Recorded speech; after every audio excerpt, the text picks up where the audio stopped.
Good evening. I'm Mark Brown. Thank you for joining us tonight. It's a little unusual. We are virtual, of course, but we're here because we're not going to let anything deter us from the mission, which is ending the suffering caused by seizure disorders. The Pediatric Victory Foundation is here to change the lives of kids who live with epilepsy.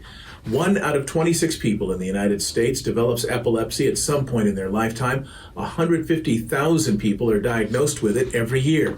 What can help bring about better outcomes? Frankly, your donations do that. Your donations pay for research that helps scientists better understand epilepsy so they can fight it.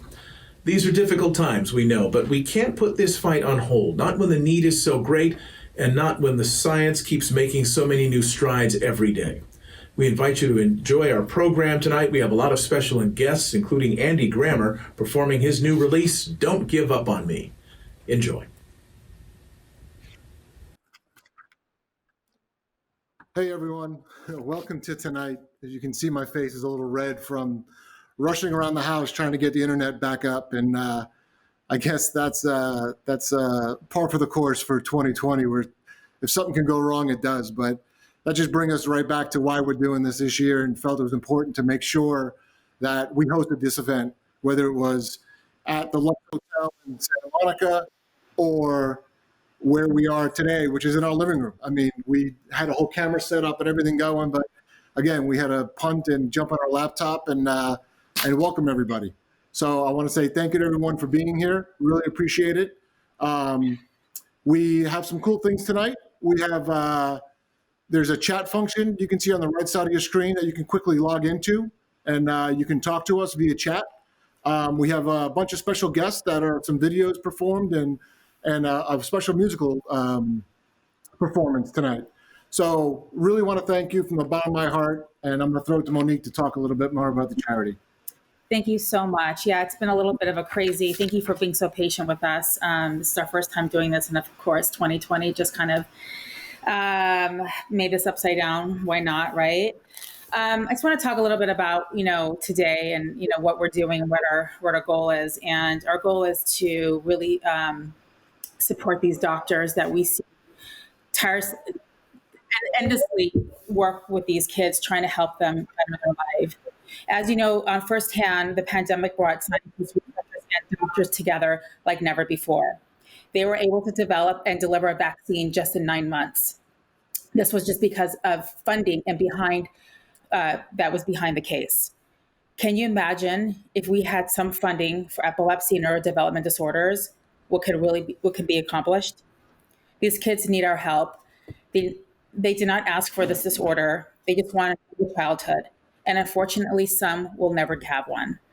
We are here to really fight and to really try to push the envelope and to push these walls down to see if we can get people to help support this cause. And that's why we're here. And we'll fight until we can have all these kids epilepsy-free. So we're going to show you a little video to start, to give you a little background into this is a video we produced a couple years ago, but it obviously shows through to today. So let's roll the video and show everyone kind of what we're about.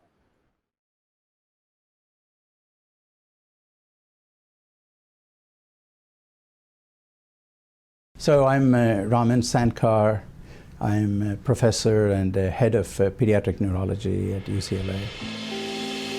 It's a very special program I'm trying to create, where we're not just focusing on seizures or one side of the child's life, but the overall presentation and an assessment of all their needs and our ability to guide them with that. When a child is given a diagnosis of autism spectrum disorder or epilepsy, it can be very devastating for a family. What does that mean? What does that mean long-term, 5 years from now, 10 years from now? Are they going to grow up to be a normal teenager, a normal adult? And that's really scary.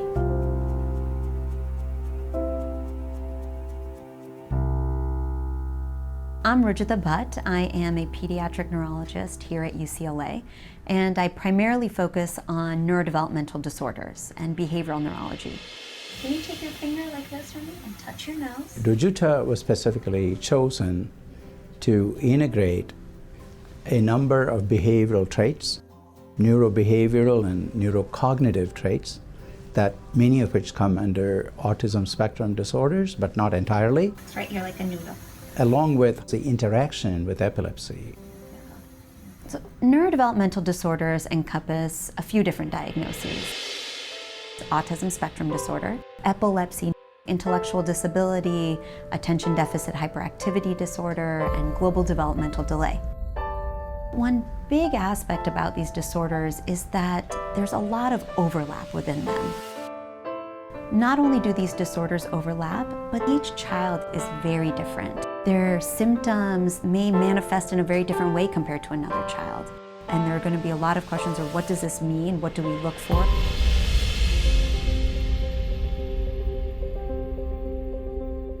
Dr. Jeste and others developed the Developmental Neurogenetics Clinic, and I now work as a part of that as well. And in that clinic, the idea is that there's a neurologist, myself being one of them, a geneticist, Dr. Julie Martinez, and a psychiatrist as well, Dr. Sunil Mehta. Our sole goal and purpose is to really provide that individual care for each child. That's how we incorporated these three sort of specialties. And right now, we're just at the cusp of starting to see children and provide that comprehensive care. All right, are you ready for the electrodes? I think Maria's ready to put the stickies on you. Okay, we'll let her do that, okay? Thanks, Blake. Part of what we do is really take a very broad look at it, There are intrinsic problems a child's brain may have, and sometimes it may not be brain, it's some other part of the body, but it's impacting on the brain. In Blake's story, my suspicion was raised not by the EEG, not by her seizures themselves, but of the remarkable crescendoing in a very limited period of time, where she ended up in the emergency room despite rapid escalation of multiple medication. And that's when you have to say, this doesn't make sense. There has to be something else. And then we brought her in, obtained her spinal fluid, and found a relatively rare type of autoimmune disorder.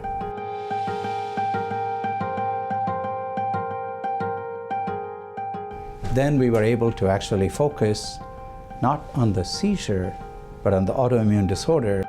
And move your eyes this way. And then when we did it right, it not only helped with seizures, it improved her motor performance and her ability to reason things.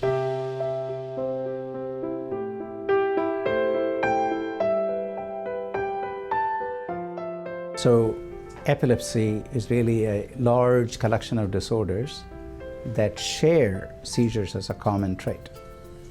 Likewise, autism, we now have 200-300 genes, but we also have a lot of patients who don't have anything wrong with any of those genes.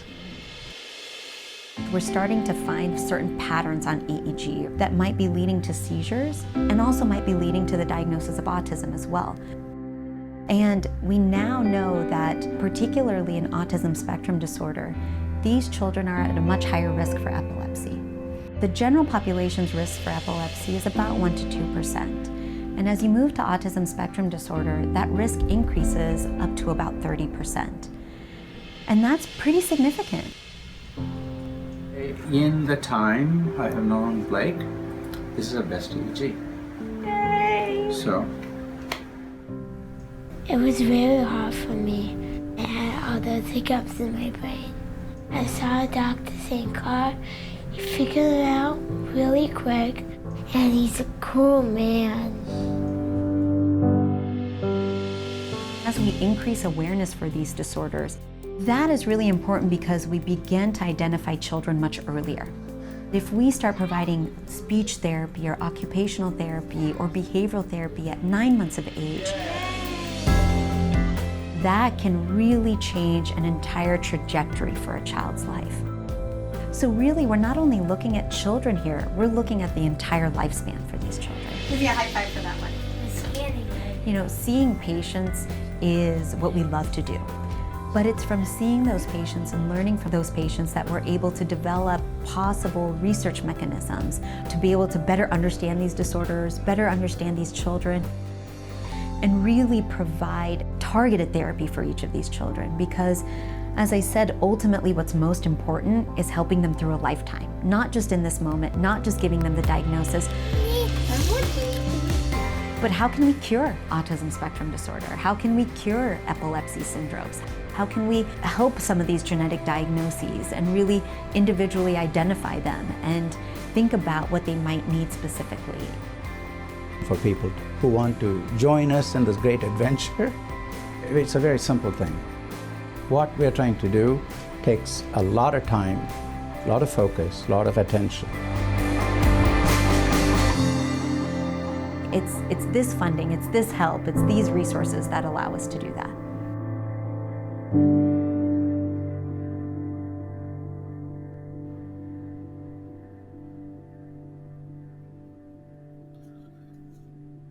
It's pretty crazy for us to watch that video. It's obviously, those of you that know Hi, everyone. Blake and her journey, that's a really old video of Blake, and she is completely a different child today. And lucky for us, we've been a part of the UCLA team where many kids have benefited from that, not just ourselves and our daughter. So that's why it means so much for us to do what we do. And first, I really want to thank, obviously, that whole big opening plan, but got a little messed up technically. So I want to take time to thank our sponsors, Multidyne and the Jaquetta family. Frank is always behind us and been with us for a couple of years. Royalty Distribution, the Nori family, really appreciate what you've done. Mission Products, good friend of mine, his company, Josh Shaw and his family and his team are always there when we say, hey, we're doing something. And obviously the company I work for, NEP, you see the Powered by NEP there. They're the ones put this whole event together, help me, pull this off virtually, and the whole team behind the scenes that are online that you guys can't see, but they're really pulling this and making this all happen and making this happen. So I really want to thank everyone and really everyone that's donated over the years, especially the past couple of days. We've seen a lot of overpowering, show of love from everybody. And it's important. It's important to us. It's important to these doctors. And, what we do every year for this gala, what we typically have is it's our time to put a spotlight on the doctors and Dr. Sankar and his team. And, this is their Emmys for us. It's our opportunity to really show them off and show what they do behind the scenes. And look, what's important to us is all the money that we bring in, we literally write a check to Dr. Sankar. So and he'll talk later about it. He's here. So, it's so important because he puts the funds where it needs to go. Not that UCLA doesn't back the hospital and their whole team's been amazing, but like Dr. Sankar and his team, he's actually able to build his team up more because of the funds that we write a check to him, and we actually see where the money goes. And you'll hear about that later on. We do, obviously, we're here to raise money. So I'm gonna go there and say there's a donate button on the screen. Please click it. I know it's not the best of times for everybody. $10, $20 adds up really fast. So anything you can do. We do have some giveaways type of thing, and the way we're going to do it is differently. We're going to highlight it here in a little bit. We have some items, some sports memorabilia, a Beastie Boys thing that we're gonna do where the next person that donates X amount of dollars and we track it, they'll get that item. So it's kind of our modified auction. And then I'm going to tease it again. We do have a celebrity sighting who was kind enough to do a little video for us, and we also have a musical performance. Sorry, you have to sit here and wait till the end to watch it, but that's kind of our tease to make sure we keep you engaged. So we're going to move on with the program. And Monique, you want to introduce Dr. Cho? Yes, I would like to introduce Dr. Cho, Dr. Mario Cho. She talks about her schooling and the studies and what goes into basically a neurologist. Hi, everyone. I'm Meteor Che, and I'm a pediatric neurologist at UCLA David Geffen School of Medicine, Mattel Children's Hospital. And my clinical interest is in traumatic brain injury, concussion, and pediatric headache. But more importantly, I'm the residency program director for the Child Neurology Residency Program at UCLA. And we are so grateful for the support that we receive from the Pediatric Victory Foundation. The pediatric neurology residents enter UCLA as pediatrics interns, spend 2 years in the pediatrics program do a year of adult neurology training before they join us in their 4th and 5th year for their pediatric neurology training. And during that time, they spend time on the inpatient and outpatient services. They do electives in neuroradiology, neuropathology, and other subspecialties in pediatric neurology before they decide on sometimes a subspecialized path. So some of them may pursue epilepsy fellowship training after their training as a child neurology resident, which is another additional 2 years of training. And we have many of our residents do that path. I did a traumatic brain injury fellowship. Dr. Wilson, who I think probably also is speaking today, did a 2-year neurodevelopmental fellowship. A lot of options after our residencies finish their training in our program, and we're so proud of all of them. And again, thank you, Pediatric Victory Foundation, for your support.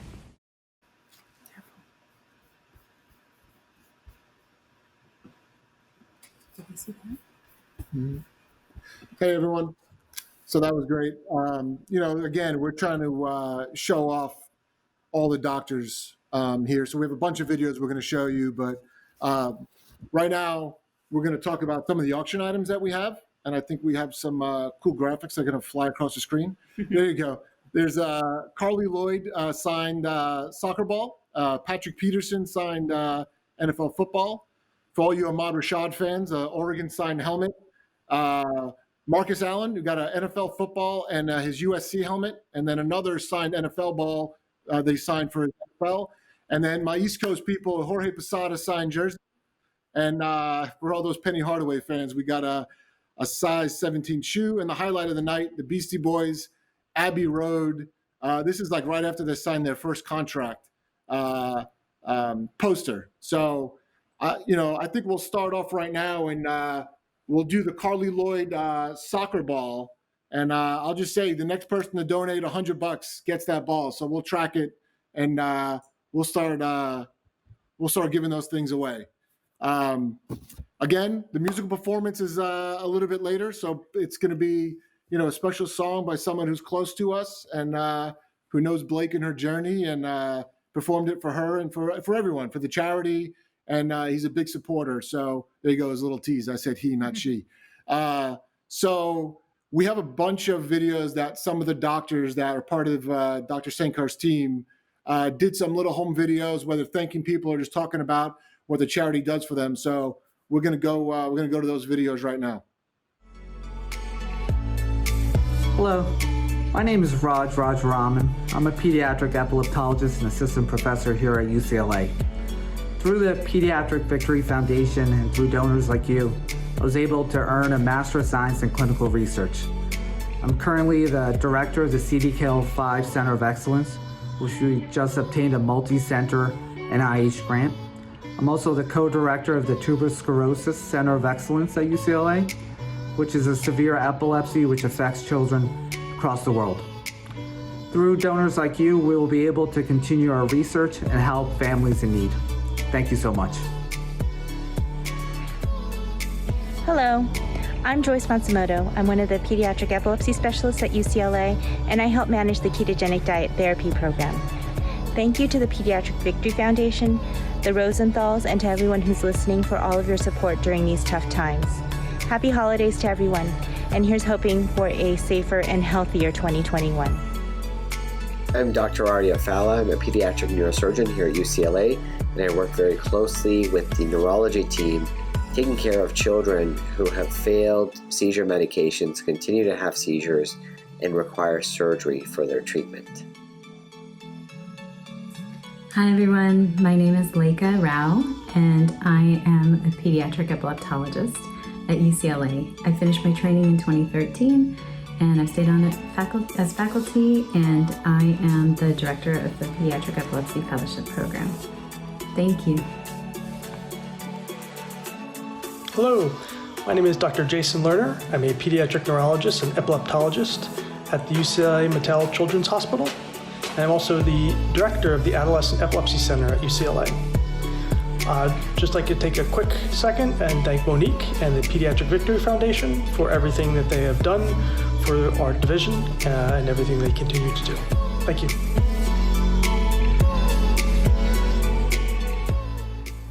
So that's just some of the doctors. First, I'm going to say happy birthday to Dr. Lerner. Today's his birthday. I don't know if he's on. Hopefully, so everyone. Happy birthday. We'd sing to you, but you'd only hear me and Monique. Everyone would log off. So happy birthday. Really, truly, that's just some of the amazing folks that are part of this. And again, I'll keep stressing how much funding they do need. So again, please donate, give what you can, and it's all appreciated. We do have some live doctors here, so we're going to test our technical skills here and see if we can introduce. We got Dr. Rao, who you just heard talk, who's under me. You got Dr. Raj to her right, and the man of the hour, Dr. Sankar, at the top right there. And his wife Una is and his wife's back there. Hi. So hi, everybody. Hi. So we're going to hear. Dr. Rao. Hi. We're going to hear a little bit from each of them. They'll get to talk live. If you have questions, we'll try and get you on chat to see if you have any questions or anything like that. But if anyone wants to take a minute, Dr. Rao, you want to take a minute and just say hi to everybody? Hi, everyone. Thanks for being here tonight, and thanks so much for your support of the Pediatric Victory Foundation. I have here my two mini-me's, Maya and Mila. And Maya actually thoughtfully on Giving Tuesday took $5 out of her piggy bank to also contribute to the foundation. So thank you to Maya. Thank you. That's amazing. That's so great. Dr. Raj, you want to give a quick hello? Yeah, of course. Hi, I'm Raj. Pleasure to meet everyone. I am a peds epilepsy doctor, and I've been treating children with seizures since, or at least the last 8 years in Los Angeles. Originally from the East Coast, but I came out here to train with Dr. Sankar, and I've been here since. The Tuberous Sclerosis Center, and those are children who have seizures. About 1 out of 4,000 kids will have tuberous sclerosis, so it's a pretty frequent epilepsy that we see. And there's hundreds and thousands of children in Los Angeles, so we're very busy and we're continuing to do research. So thank you for everyone signing on and helping Monique and Howie and Pediatric Victory Foundation. Dr. Sankar, you want to say hi? Certainly. First, a toast to everybody who is joining us today. I love that. Thank you for your kindness. Drink. Yes. And I've been leading this group for a little over 15 years and building it. It has more than doubled in size during this time. And it's challenging, and philanthropy is an important part of what I need to make things happen. Because as you know, we work in a dynamic tension. The dynamic tension is we work in a hospital system that really looks at the bottom line and, they want to make money. They're obviously interested in providing top-notch health care. As you know, UCLA is ranked in the top 5 nationally. So they're very committed to high-quality care. But they are also in the business of state. I, on the other hand, I'm on the academic side, in addition to being on the hospital side. On the academic side, it's my job to train people. It's my job to get them optimal additional training, support for research projects. A lot of times that support is simply buying them time. Because if you purely worked for the hospital system, you would be like a physician in the Kaiser system. You'll be in the clinic every day. But none of my faculty are. So, in order to make things happen, as I sometimes say during fundraising occasions, I'm actually in the business of spending money. I spent some of this money to get 3 of my faculty members to get their masters. It involves both time and tuition, but it is not the type of thing you would get from the hospital. And this is also why we were able to retain Rujuta and then say, train for an additional year and we'll find support. So this is sort of how things build. And this is how we're able to offer some of the unique things that we have. Many of I think one of our new additions is, again, we're very proud to be named by the National Tuberous Sclerosis Alliance as one of the centers of excellence with the multidisciplinary approach. Dr. Lerner has done the same thing with his dedication to adolescent issues. It's a remarkable clinic because it's one place where you can see psychology, psychiatry, dietary, occupational, all of these in one place. So instead of saying what you need and let you go find them, we actually believe in providing them, but obviously this requires institutional support. So, if you say it's Dr. Lerner's clinic, they usually give you one room.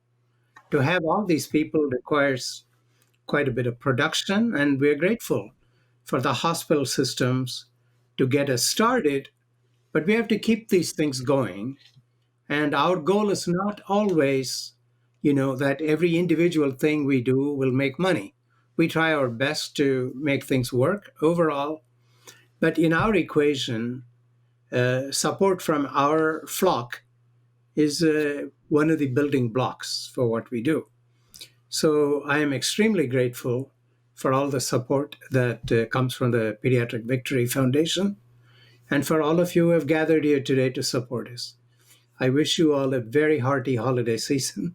Despite the pandemic, I hope within your individual bubbles, you'll have a wonderful Hanukkah, Christmas, even Festivus for some of you. But I'm putting away my aluminum pole this year, thanks to the Supreme Court earlier today. Thank you. What's great is you made a reference to Seinfeld, which I do about 5 times a day, and I didn't have to do it on this call, which is great. So that's a perfect segue into where we have a great video. It's about the role about where the funds do go and how it supports. So we should roll that video on Dr. Abbott Wilson. Victory Foundation. My name is Rujitha Wilson, and I'm an assistant professor in pediatrics and psychiatry.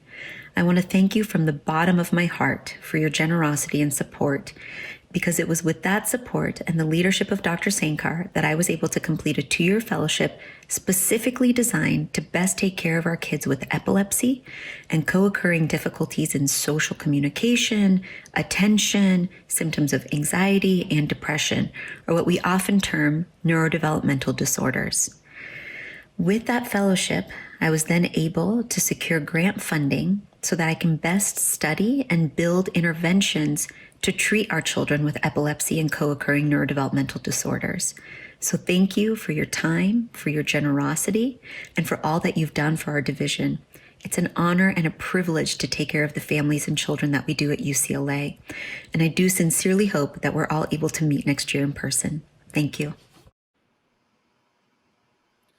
That's great. Thank you. Thank That was a you. great video. We do have another session in a little bit where we're going to bring the doctors back, where we're going to have a little roundtable discussion and ask some questions. And if you all see, my daughter Brooke is kind of peeking her head in there. She's a little shy. But, look, again, it's important. We're going to go to auction item number 2. We're going to go for the Marcus Allen football and signed helmet. So next person that donates, let's say $200, will be the proud owner of some Marcus Allen gear. Without further ado, we have another film here that was produced by the group. So let's roll PVF film 2. Epilepsy is the most common chronic neurologic condition of childhood. It affects about 1% of children, and for many of them, the cause is unknown. Infantile spasms are a very rare form of epilepsy. It accounts for about 2% of childhood epilepsies, and if not treated promptly, can be catastrophic. Sydney is one of those cases where the recognition of infantile spasms and of its consequences can be vital to treatment and care. Sydney was born really early at 25 gestational weeks. I had very severe preeclampsia. I was really sick, and so they had to take her. She was born at Cedars, and she spent 4.5 months in the NICU. When she was born, she actually was doing really well right out of the gate, and then she ended up getting an intestinal infection called neck, and they had to remove a third of her intestines. I mean, she's rehabilitated from that, it's incredible. During that time, her body was in shock when she got really sick with neck, and she ended up having seizures in the NICU. She was so tiny that the seizure was literally just her lip was moving a little bit. And one of the doctors saw this lip quiver, ended up putting the EEG on, and found out that she was having seizures. And we just did check-in EEGs, check-in with our doctor from that same hospital. That being said, she was seizure-free, but she still had this background information, they called it, multifocal sharps, which are pre-seizure activity, I was told. You know, there's no hard fast, you need to be on the medicine and what amount. So anyways, I decided that there was a point where I wanted to just get a second opinion because these sharps, you know, are we dealing with them the right way and that sort of thing. So I spoke to my pediatrician, and she actually recommended Dr. Rao at UCLA. We were not currently at UCLA at the time. And during that period, while we were waiting to actually go see Dr. Rao, Sydney's physical therapist noticed this weird movement that she was doing. And so we ended up recording it on our cell phone. But she wasn't doing that the rest of the session? Just the second. See?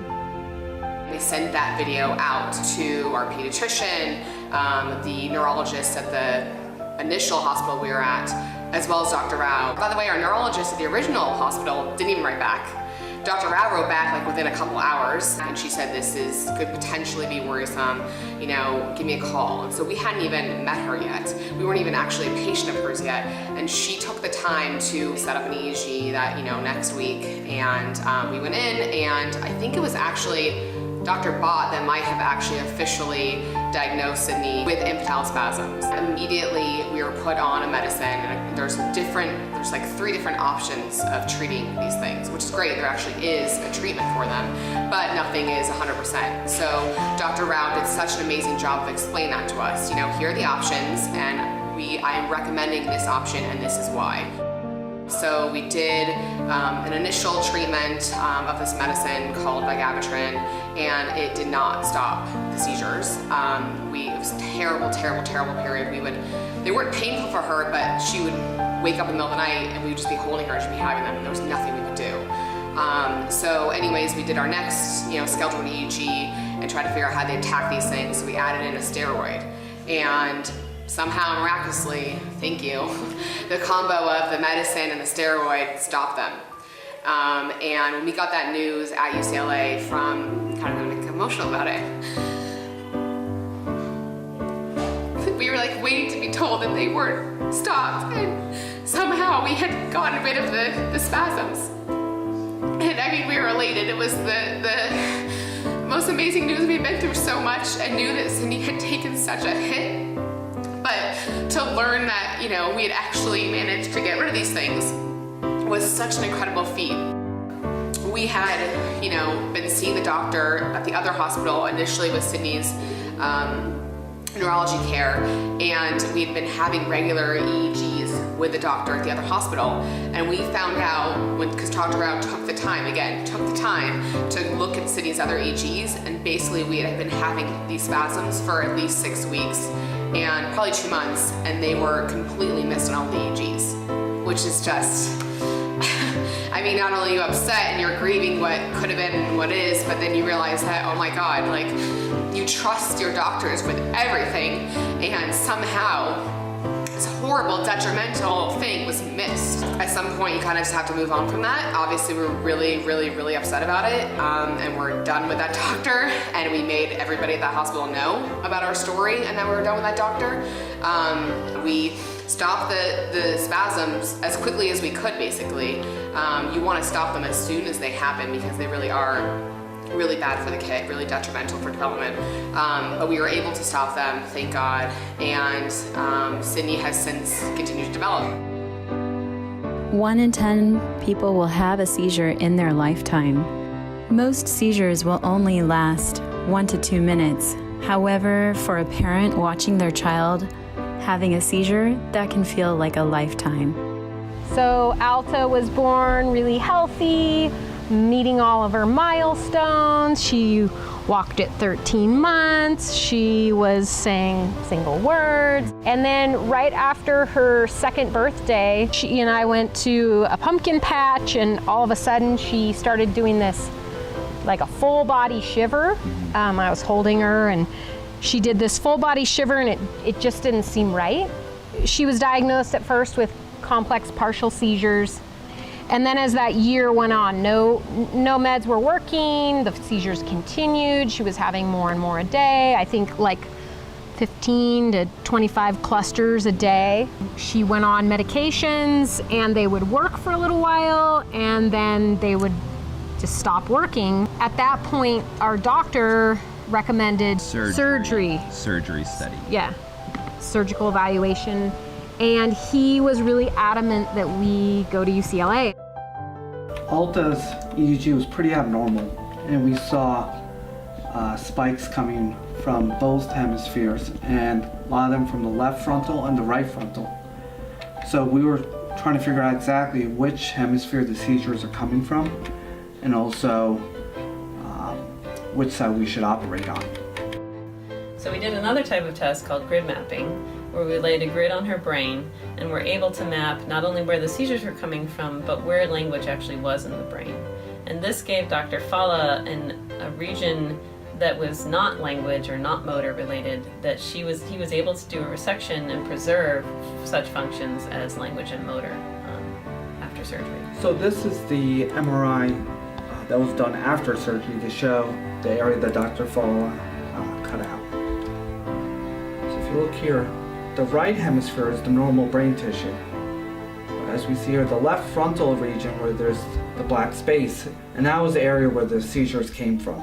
So the left frontal area, which was abnormal, was causing the infantile spasms, was causing tonic seizures, and she would have daily seizures, which would affect her life. Affect her ability to go to school, it would affect her social life, and it, of course, was a dangerous seizure type.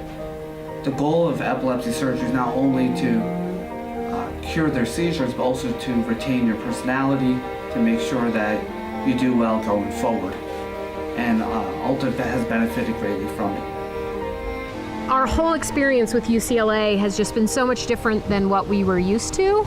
And that's what amazes me, is that even within this big team, they have such great communication. Everybody was on the same page, and I think really also thinking outside the box. But we just thank God that we found Dr. Rao and the whole team at UCLA, because it was them too that were looking at her EEGs. So, her success story might look or appear different, than one might imagine a success story. To us, she is a success story. Like, she is a miracle. The fact that she's here, the fact that she can engage with us and is happy and loves life is all you can ask for as a parent. She goes swimming and she drives her car around and she loves people and she beats up her little brother. She pulls our hair and she does all the fun stuff that we want, and it makes her happy. We love that. We're so grateful for her. But it's true. If we had not been turned on to Dr. Rao and the doctors at UCLA, who knows where Sydney would be now. Yeah! 2, 3, go!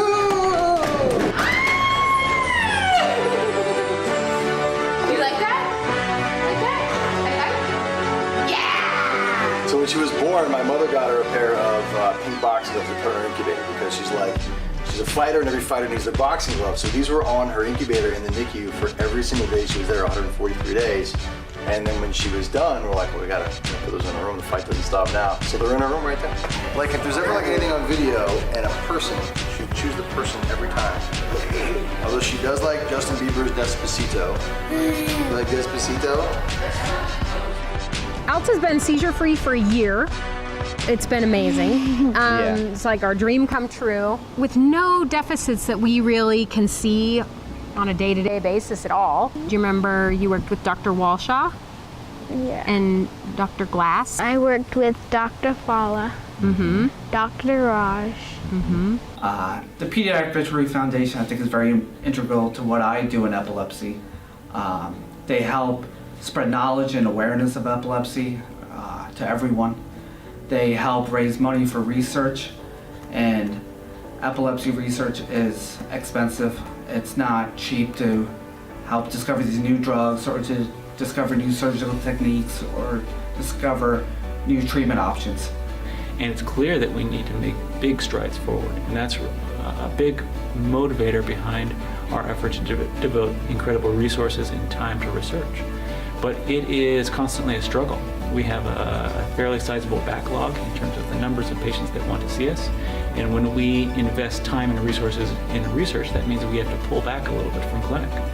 We are struggling to meet that challenge, and that's where the support of the Pediatric Victory Foundation is so critical.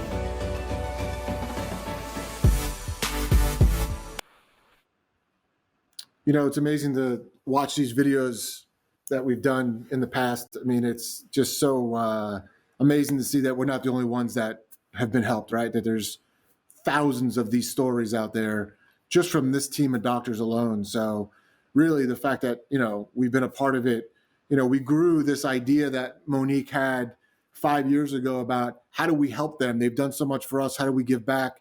And literally turned an idea into this has been amazing. I mean, you know, the donations are coming in. Really appreciate everyone their generosity. You know, we're going to go. We have another auction item. I think at this point we'll go to the Patrick Peterson football, and we have some mission products, some gaiters and some cooling towels that we can give away together. Thanks to Mission for that. So, you know, the next person to donate $250, I think we'll get that. And so appreciate everything. You know, we did have a buyout of all items, though. This, if everyone's following the chat, Jeff LaMarita was nice enough to donate $50 million. I think it'd be a little hard to collect that from him. I know him too well, but it was very generous of him to try.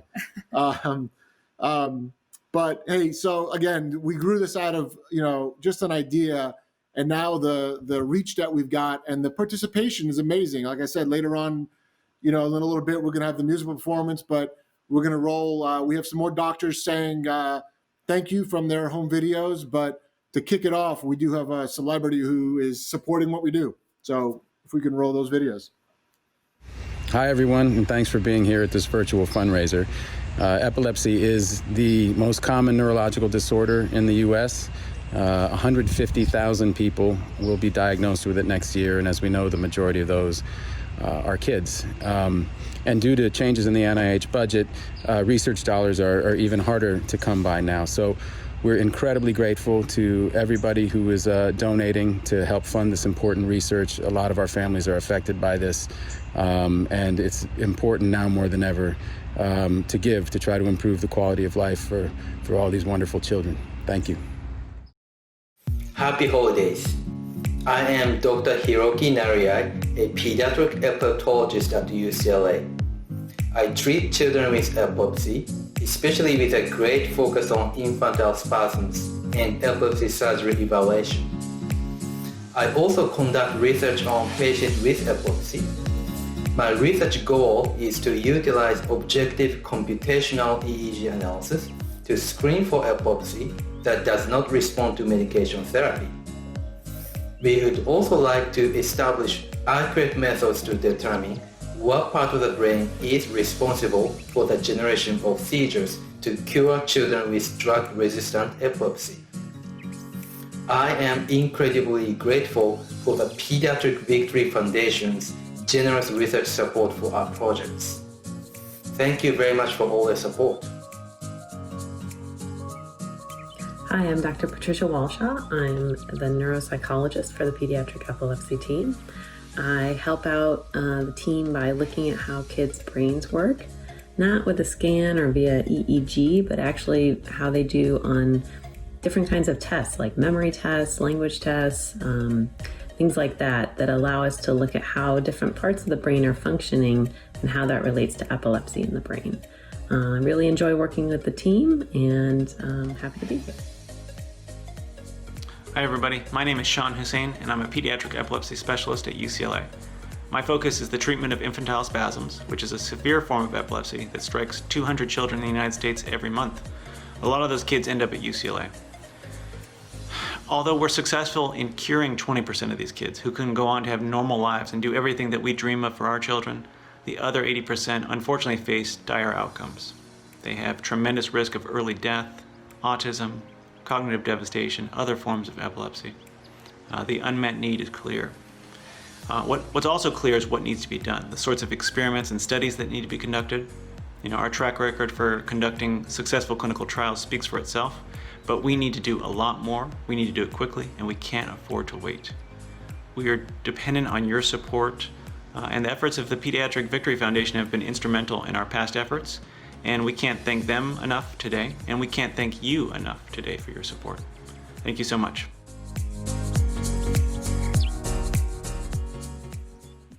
Hey everyone, so we're going to go back to our live panel here. So we bring the doctors back in so we can do a little quick roundtable discussion here and kind of see what's on the agenda for next year, see what challenges are going on here. So I'm going to let Monique be the moderator on this one. Hi guys. It's putting me on the spot. I mean, you're pretty good at talking, so I was just going to have you know. I wanted to ask you, so, COVID has been obviously taking over our lives this last year, and we've all tried to make new routes in our life and try to figure things out in terms of living day to day. So I wanted to ask you, Dr. Sankar, what do you think is going to happen in 2021 with like in terms of going forward? Obviously, this COVID is not going to be over for a while, but we want to see how you guys are kind of adapting. Yeah, we are doing our inpatient thing in the usual fashion, but the doctors are in the hospital for a short period of time with less exposure or closeness to multiple people. The team now is limited that goes into the patient room to see. On the outpatient clinic side, roughly half our volume is now on telemedicine. Speaking for myself, because of my age and falling in the high risk group, I've been very busy clinically, but I do everything by video televisits. So our work goes on, but as earlier mentioned, with the COVID, I think it was Matt Damon who very wisely observed, a lot of money is going towards infectious disease and immunization and public health, and it has really strangled funding for things like epilepsy, because this is not at the top of, policymakers at the point. So we continue to require the philanthropic approach and cultivate it.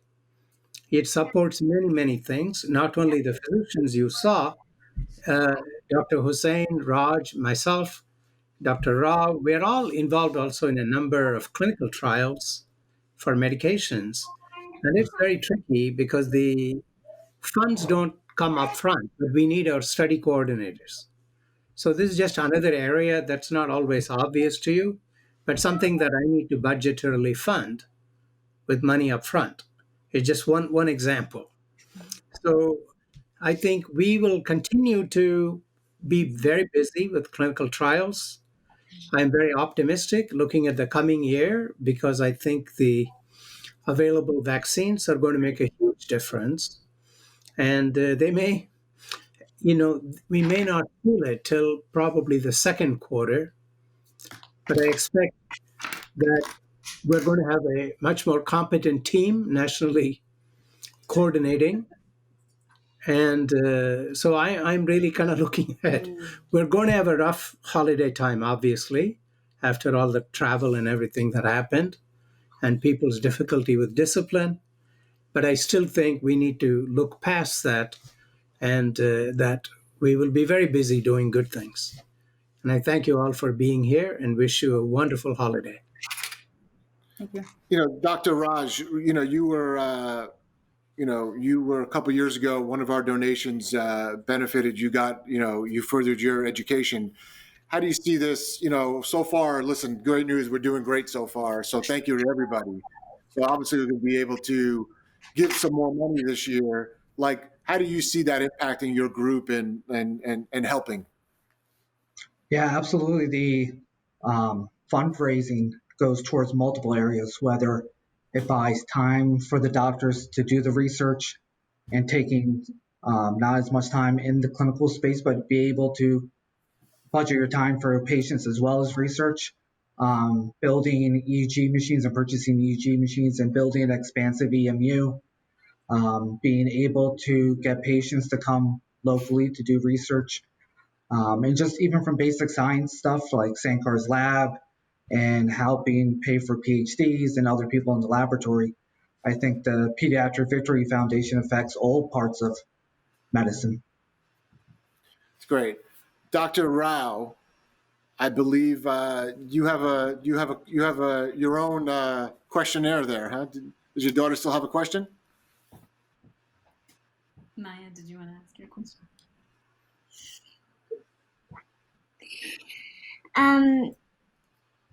If you pick your nose, can you touch your brain? By picking your nose really hard? I'm going to refer to one of the doctors on that one, so it's up to you guys. Yeah. Yeah, I have to say one benefit of COVID is I get to see Maya and Neela more because we're having all these Zoom meetings and they're usually there to say hi to me and occasionally see Sean's kids, so that's one of the minor benefits of this. But how about picking your nose? Did you, come on, answer the question. Someone's got to answer that. Question? Just get tested for COVID. You're okay. But don't go any further. Yeah. But Howie and I know how you can lose your girlfriend or boyfriend by picking your nose in the car. That's what I tell my 3 girls all the time. Make sure you, Don't do that. My, some of you may know I have a basic science lab where we do research on epilepsy and all the comorbidities. We try to model in the lab how seizures can be accompanied by depression, attention deficit. We can try therapies, but we try to understand the neurochemistry of some of those things. And that's really expensive work because we have postdoctoral fellows, we have laboratory needs, and again, philanthropy has become really, really important. But, in the same token, it's just not just the seizures, it's also all the things that accompany, and it's not just clinical research, it's also understanding the basics of what's going on behind in the brain research. That's part of what we do. Okay, I think Neela had a question as well. Go ahead, Neela. What happens when you lose your mind? What happens when you lose your mind? You usually need a little help to go find it. Because it's very difficult to go find things when you don't have a mind. That's great. Right? So cute. But with a little help, we can usually put your mind, find the mind and integrate it, put it back together. That's what we like to do. And your mom is very helpful in that. Well, girls, thank you very much for your so questions. Next year, I'm going to ask you to write all the questions because mine were boring. Yours are much more fun. So we got one more auction item, the big one, the Beastie Boys poster, which is a limited edition. So I'm going to throw it out there to say, $500 gets it. So if someone wants to throw in $500, and I know Rod Conti, you got your eye on that thing. So let's see what you got. And then now it's time for our musical guest, and I think I'm going to let somebody else kind of announce who it is. Brookie, you want to announce who our musical guest is? Yeah. It's Andy Grammer. Let's see, Andy Grammer. Let's see what he's got for us.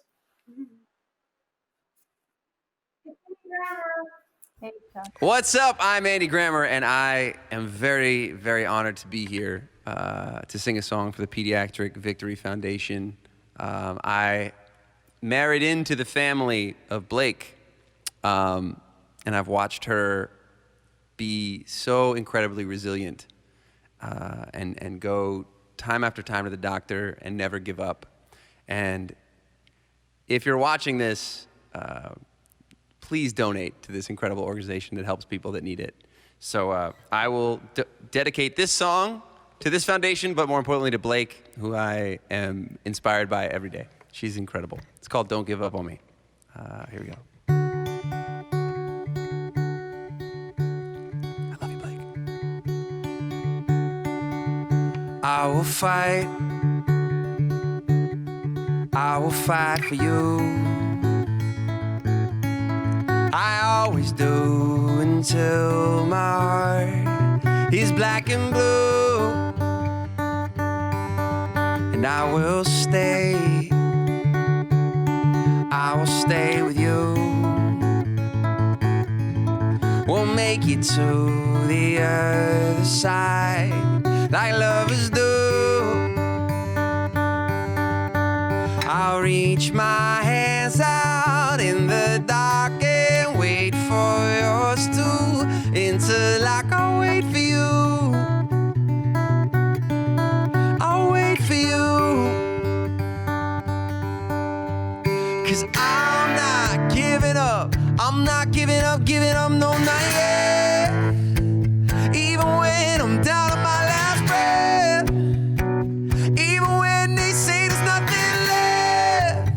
So don't give up on. I'm not giving up. I'm not giving up, no, not me. Even when nobody else believes, I'm not going down that easily. So don't give up on me. And I will hold on to you. No matter what this world will throw, won't shake me loose. And I'll reach my hands out in the dark and wait for yours too, until I can wait for you. I'll wait for you, 'cause I'm not giving up. I'm not giving up, no, not yet. Even when I'm down to my last breath, even when they say there's nothing left. So don't give up on. I'm not giving up. I'm not giving up, no, not me. Even when nobody else believes, I'm not going down that easily. So don't give up on. Woo, woo, woo, woo. Yeah, yeah, yeah. Hey, yeah, yeah, yeah. I will fight. I will fight for you. I always do until my heart is black and blue. Pediatric Victory Foundation, thank you for all you're doing for those who need it. It is really, really special. And thank you for letting me be a part of it. I love you all. Thank you so much, Andy. That was amazing. I can't thank you enough for all your support. Asia, thank you. I love you so much. I want to say thank you to all the doctors that have really helped us in this crazy last year with everything that went on, and for the last five and a half years. You guys are amazing. We can't do without you. We're so grateful for all of you. And you know, there's a couple of new friends that I have made over the last year that have been very special to me. And Ginger, I love you, and I love your family, and you're such a strong person, and I love you, and I know you know, we're all going to get through this. And Jill, I love you, and I think you're amazing, and you're such a strong mom, and with all your kids, and we're all going to get through this, and you know, we're in the right place, and we're going to make this happen. But you know, sometimes through the dark, you also there's the light. And you know, we have our help, and Blake, and she's over there in the corner, and hi. And thank you so much for everything. And this is Drew, our newest addition, a little girl, she's a boy's name, and this is Brookie Cookie. And you know, we thank you so much for everything that you've done, and we're going to continue our efforts every year. So happy holidays. Thank you so much for everything.